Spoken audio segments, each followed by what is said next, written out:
श्री स्वामी समर्थ जय जय स्वामी समर्थ श्री स्वामी समर्थ जय जय स्वामी समर्थ श्री स्वामी समर्थ महाराजांच्या नामस्मरणाने आजच्या संध्याकाळच्या व्हिडिओला सुरुवात करूया। शुभ संध्याकाळ तुम्हा सगळ्यांना। कसे आहात तुम्ही सगळे? आशा व्यक्त करते स्वस्थ असाल, मस्त असाल, स्वामींच्या सेवेमध्ये रममाण असाल। 15 जानेवारी दिवशी आहे संक्रांत आणि संक्रांतीला सुगड पूजन, बोळक्याचे पूजन किंवा काही ठिकाणी त्याला म्हणजे प्रत्येक ठिकाणी वेगळं नाव आहे। आमच्याकडे सुगड पूजन असं म्हटलं जातं, वाण म्हटलं जातं, त्याला वौसा म्हटलं जातो। ते कसं करायचं ह्याची अगदी साधी सोपीशी आणि छोटासा व्हिडिओ तुमच्यासोबत घेऊन आलेली आहे। खरं तर व्हिडिओला उशीर झाला, तुम्हाला सगळ्यांना माहिती आहे मी ऍडमिट होते, त्यामुळे मला या व्हिडिओला खूप उशीर झाला आणि त्यानंतर काही आपले जे प्रॉब्लेम असतात ते होते, त्यामुळे आज मी सगळ्यांना मोकळी होऊन तुमच्यासाठी हा व्हिडिओ घेऊन आलेली आहे। तर व्हिडिओ संपूर्ण बघावा। प्रत्येक ठिकाणची पद्धत थोडीशी वेगळी असू शकते, त्यामुळे थोडासा फरक माझ्या आणि तुमच्या व्हिडिओमध्ये दिसू शकतो, पण आता व्हिडिओ कंटिन्यू बघा। आता बघा साहित्य काय काय लागणार आहे। इथं बोरं घेतलेली आहेत, ही बोरं आहेत, गाजराचे तुकडे, वाटाण्याच्या शेंगा, इकडे आहेत पावट्याच्या शेंगा, हे थोडेसे गहू आहेत, हे तिळाचे लाडू आहेत, हे तीळ आहेत, हे गहू आहेत। गहू हे सुगडामध्ये धान्य भरायचं असतं, गहूच भरा शक्यतो, नसतील तर तांदूळ भरू शकता। त्यानंतर फुलं आहेत, हे छान असे सुगड आहेत, हे बघा हे अशा पद्धतीचे सुगड आमच्याकडे असतात। हे सुगड आहेत, लाल वापरले तरी चालतात, काळे वापरले तरी चालतात, काळ्याऐवजी शक्यतो लाल वापरायचे। आणि या ठिकाणी आपण तुम्ही बघू शकता दिवा प्रज्वलित करून घेतलेला आहे, उदबत्ती देखील लावून घेऊया। दिवा उदबत्ती लावून आपण पूजेला सुरुवात करूया। सगळ्यात आधी दिव्याची पूजा करूया। कोणत्याही पूजेला आपल्याला सगळ्यात आधी आपण लावून घेतो तो दिवा, कारण दिव्याशिवाय म्हणजे अग्नीच्या साक्षीने, थोडक्यात काय तर अग्नीच्या साक्षीने पूजा करण्याला जास्त महत्त्व असतं। तर आपण आता दिवा उदबत्ती लावून घेतलेली आहे।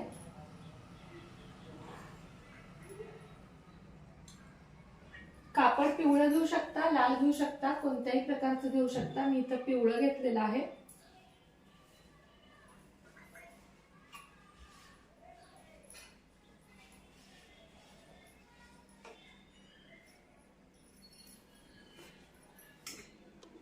हे बघा अशा पद्धतीने आता आपण दिव्याची पूजा करूया। हळद कुंकू वाहूया, थोड्याशा अक्षता वाहूया आणि एक छान असं फूल वाहून घेऊया। हा झाला आपला दिव्याची पूजा करून झाली। त्यानंतर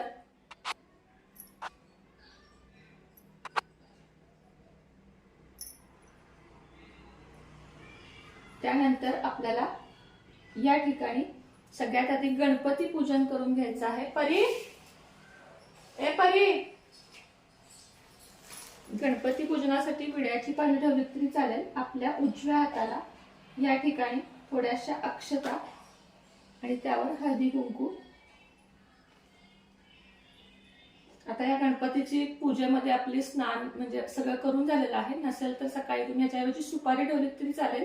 वक्रतुंड महाकाय सूर्यकोटी समप्रभ निर्विघ्नं कुरु मे देव सर्व कार्येषु सर्वदा म्हणत तुम्हाला स्नान घालून घ्यायचं आहे आणि या अक्षतांवर गणपतीची स्थापना करून तुम्हाला घ्यायची आहे, बघू शकता।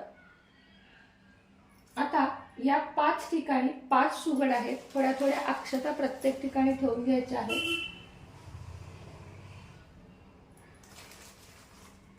गहू ठेवले तरीही चालतात, अक्षता ठेवल्यात तरीही चालतात। या सगळ्यावर आपल्याला हळदी कुंकू वाहून घ्यायचं आहे।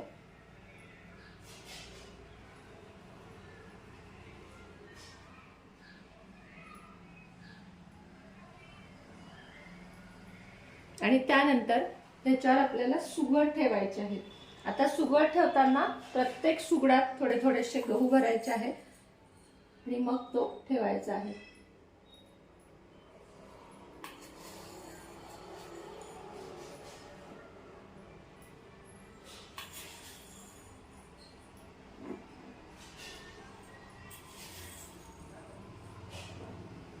हे पूर्वी आपले शेतकरी घरचं धान्य ठेवायचे, आता ज्यांच्याकडे घरचं आहे ते घरचं ठेवतात। आपल्या म्हणजे आमच्यासारखे तर आम्ही विकतच ठेवणार। आता या सुगडाला सगळीकडे हळदी कुंकू लावून घ्यायचं आहे। 5-5 रेषा ओढल्या तरी चालतात, एक एकदा असं हळदी कुंकू लावलं तरी चालतात। 5 रेषा ओढून घेतल्यात तरी चालेल. तुम्ही एक हळदीची एक कुंकवाची याप्रमाणे.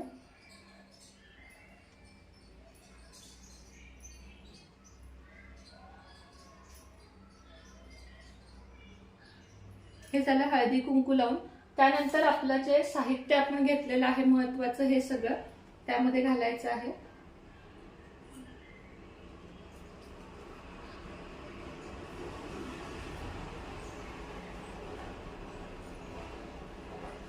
तुमच्या इकडे काय पद्धत आहे हे देखील मला नक्की सांगा. आमच्या इथे तर हीच पद्धत आहे. विड्याची पानं तेवढी आज माझ्याकडे नाहीयेत आणि गव्हाच्या लोंब्या माझ्याकडे नाहीयेत आज, कारण मला बरं नसल्यामुळे मी बाजारात गेले नाही. यांना सांगितलं, यांनी एवढंच साहित्य आणलं. हे हरभरे, त्यानंतर पावट्याच्या शेंगा थोडे मोठे घेतलेत तरी चालेल. याच्यावर एक झाकण ठेवण्याची पण प्रथा आहे काही काही ठिकाणी. आमच्याकडे ती प्रथा नाहीये. म्हणजे झाकण म्हणजे अशी मातीची प्लेट असती. आता हे गाजर,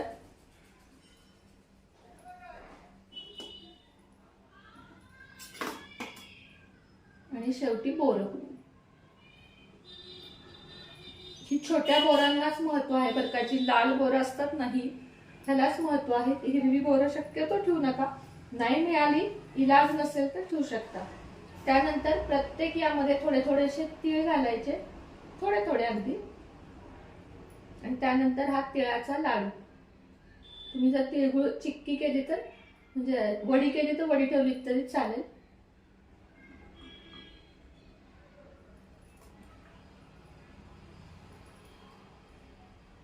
हे तिळगुळाचे लाडू. आता गणपती बाप्पाला गुळ खोबऱ्याचा नैवेद्य दाखवून घेऊया.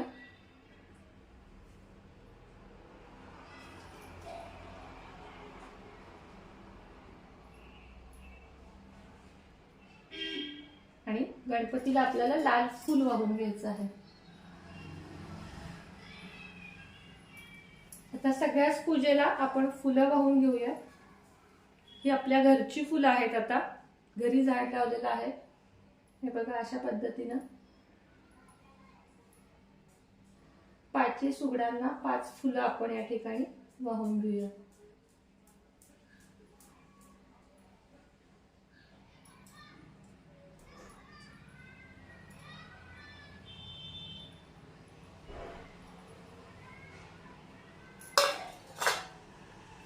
आता आपण याला ओवाळून घेऊया. या ठिकाणी तुपाचा दिवा, धूप, दीप मी सगळं ठेवलेलं आहे. तुपाचा दिवा लावून घेऊया.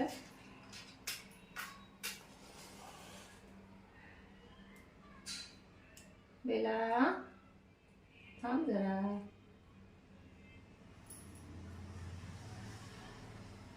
श्री स्वामी समर्थ. जय जय स्वामी समर्थ. श्री स्वामी समर्थ. जय जय स्वामी समर्थ. महाराज श्री स्वामी समर्थ. जय जय स्वामी समर्थ. श्री स्वामी समर्थ. जय जय स्वामी समर्थ. महाराज श्री स्वामी समर्थ. जय जय स्वामी समर्थ. श्री स्वामी समर्थ. जय जय स्वामी समर्थ. आता याला छान असं ओवाळून घेऊया आपण. आणि त्यानंतर थोड्या थोड्याशा अक्षता सगळ्यांना व्हायच्या. आपल्या स्वतःलाही हळदी कुंकू लावून घ्यायचं.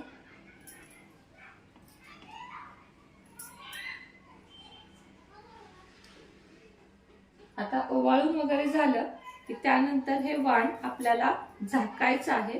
हे वाण कधी उघडं ठेवायचं नाही. बघा, अशा पद्धतीनं हे वाण आपल्याला झाकायचं आहे. आणि वाण झाकलं की दुसऱ्या दिवशी म्हणजे किंक्रांती दिवशी झाकूनच 5 सवाष्णींना किंवा एक, मग तुमच्याकडे सवाष्णी मिळत नसेल तर खरं तर हे 5 सवाष्णींना देतात आणि 5 सवाष्णींकडनं घेतात. तर देताना पण असं ह्याच्या खाली घेऊन असं झाकूनच द्यायचं. उघडं वाण द्यायचं नाही. आपलं वाण उघडं पडून द्यायचं नाही. आता जर तुमच्याकडे 5 सवाष्णी नाही मिळाल्या तर तुम्ही एक तुळशीला ठेवा, एक मंदिरात ठेवा, एक गाईला ठेवा. आणि हे दोन्ही सुद्धा तुम्ही मंदिरात ठेवू शकता. म्हणजे मंदिरात सगळे ठेवा. एक तुळशीपाशी ठेवा, एक घरामध्ये कुलदेवीपाशी ठेवलं तरी चालेल.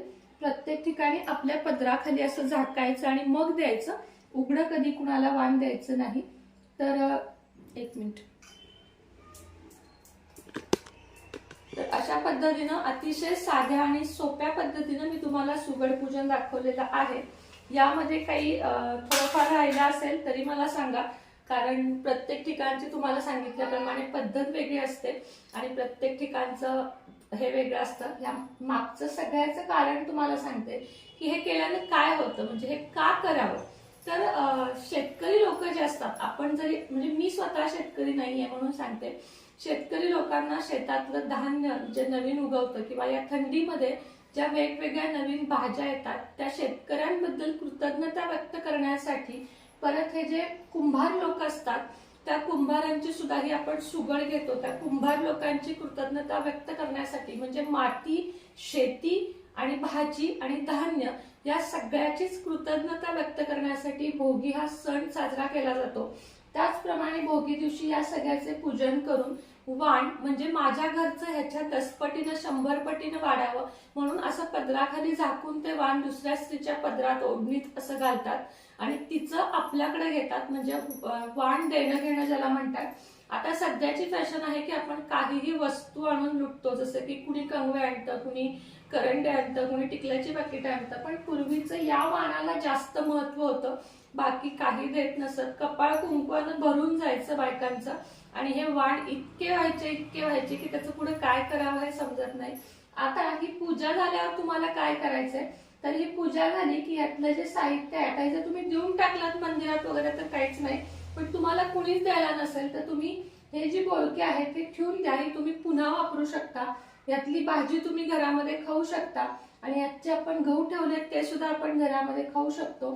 तिळाच्या वड्या आहेत त्या प्रसाद म्हणून खा किंवा गाईला घालू शकता। या सगळ्या सुगडाला संक्रांतीला तुमच्याकडे पुरणपोळी, गुळपोळी जो काही नैवेद्य केला जातो त्याचा तुम्हाला नैवेद्य दाखवायचा आहे आणि किमान एक तरी सवाष्ण तुमच्या घरी येऊन यातलं सुगड घेऊन जाईल। ह्याचा प्रयत्न करा, पण नसेल तर काही हरकत नाही। कुलदेवी समोर एक ठेवा, तुळशी समोर एक ठेवा आणि बाकीचे सगळे तुमच्या जवळपास जे कुठलं मंदिर असेल तिथे जाऊन ते ठेवून या आणि अशा प्रकारे आपली पूजा संपन्न झाली आहे। तर तुम्हाला माझा हा छोटासा पूजेचा व्हिडिओ कसा वाटला ते नक्की सांगा। आवडला तर लाईक, शेअर, सबस्क्राईब करा। पुन्हा भेटेन नवीन व्हिडिओ सोबत, नवीन विषयासोबत। तोपर्यंत तुम्हा सर्वांना श्री स्वामी समर्थ।